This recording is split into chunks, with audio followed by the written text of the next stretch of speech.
On the other side of the street I knew stood a girl that looked like you. I guess that's deja vu, but I thought this can't be true, cause you moved. Fresco campione italiano a cronometro Nicola D'Adalta al via del trofeo Fiaschi, una gara impegnativa resa ancora più dura dal caldo. Che gara sarà? Secondo me sarà una gara molto tirata già dall'inizio. La salita secondo me non farà la differenza, ma sarà più che altro la pianura dopo la salita a fare i suddetti morti.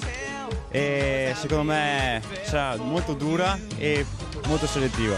Speriamo di fare una bella corsa. Gara molto dura perché lo strappo della rocca è molto temibile, ci sono pendenze importanti e niente, verrà una corsa dura anche per il caldo.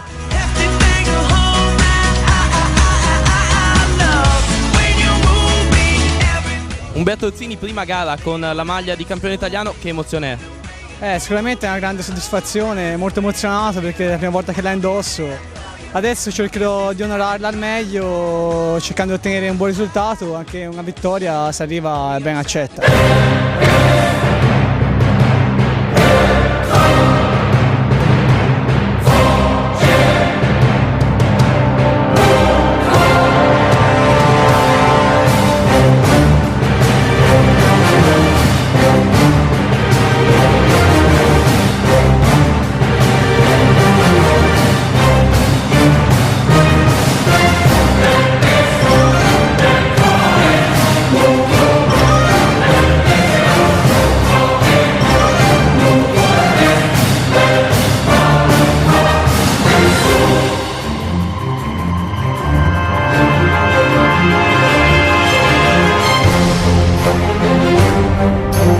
Sì, ci credevo molto perché l'anno scorso ho fatto questa corsa e mi è piaciuta, ho fatto un nono posto e quest'anno ho detto bisogna vincerla.